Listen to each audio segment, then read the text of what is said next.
Lords of War is a 5-episode adventure which is going to prepare players for the next expansion, which is Warlords of Draenor. What we're trying to do with Lords of War is both educate players to who these warlords are. They're characters that were created close to 20 years ago now. Crazy. And ultimately, kind of answer the question, why should you, the player, feel like you want to engage these guys and bring them to justice? And really take people on a ride. The genesis for Lords of War was I work on a team where it's basically a very story-focused team. We did story development for short stories, comic books, novels, but we really didn't touch on a lot of the cinematics. So our first foray into kind of cinematic storytelling was a project called The Burdens of Sha.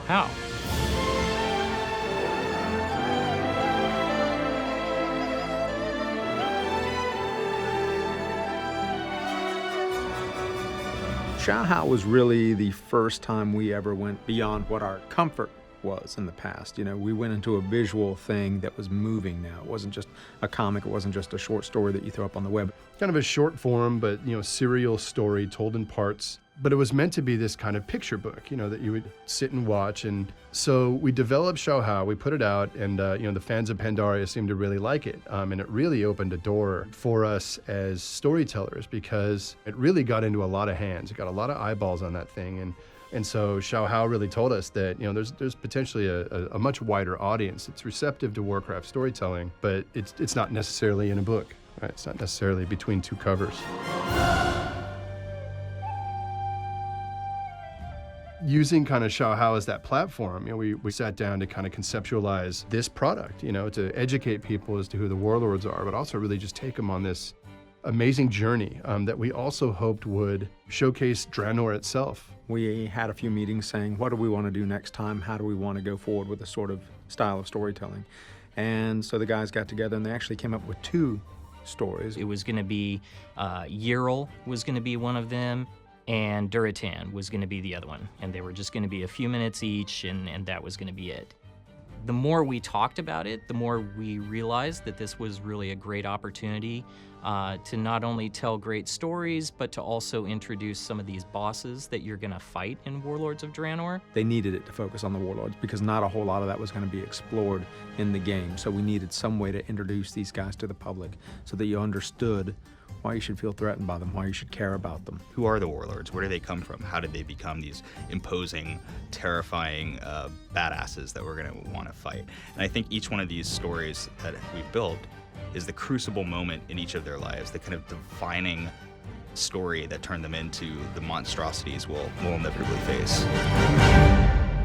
King Varian, the hour grows late.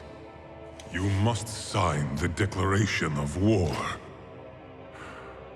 I was just a child when my father rushed to confront this same evil. At the outset of this, it needed to be more than just stories of 4 warlords. There needed to be a context to all this. So, we had the idea of having a narrator as part of this and who was going to tell this story. Murad was a perfect choice for it because he had actually, Draenor is his home. Murad lived through the fall of his world. He saw his people hunted to the verge of extinction by these warlords, specifically a generation before. And he carries a lot of ghosts. So the fact that he's coming here and he's coming to Varian to tell these stories winds up having a bit of an arc in and of itself, which makes the whole thing, to me, worthwhile. It makes it all sit together and fit together so they're not these 4 desperate stories. Then tell me of them, Murad. Tell me everything. Very well. Kargath had no clan. Crispin Freeman, who is our Murad, is a phenomenal guy and just brings so much to the role, so much character, and is such a treat to work with and is so patient with all of us as we put him through the ringer. Murad is a vindicator, which is always sort of an interesting title when you hear that. It basically means that he's a kind of paladin. It means he's serving a larger purpose than simply his own wants or needs. He's a sort of holy soldier in a way.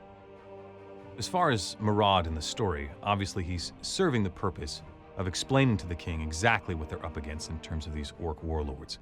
But then you have to ask yourself, well, why is Murad doing this? Why is it Murad's job to explain to the king what's going on and what motivates Murad, right? He has a personal reason for telling these stories. And I think one of the most satisfying things is to be able to understand exactly why a character is doing what they're doing. And fortunately, we do get to reveal exactly what is pushing Murad to do what he does. So I'm super excited about Lords of War. In a way, it's part of the dream, we've always had for Blizzard and the worlds that we've been building, is that there would be these stories that you can just kind of watch, and it's just out there and living on the web, and it's moving pictures, it's sound, it's not just contained within book covers.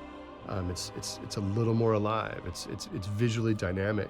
All of us here at the end of the day, we just, we want to tell good stories, and we want to really reach out and touch the masses. And hopefully this whole synergistic experience we built will do that.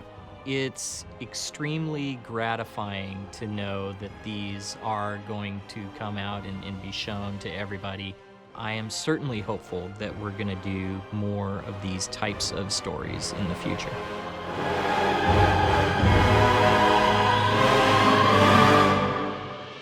This is not the end, as people continue to come and kind of inhabit the worlds we're building. Products and series like Lords of War will kind of continue to be part of that landscape and part of the tradition of our storytelling.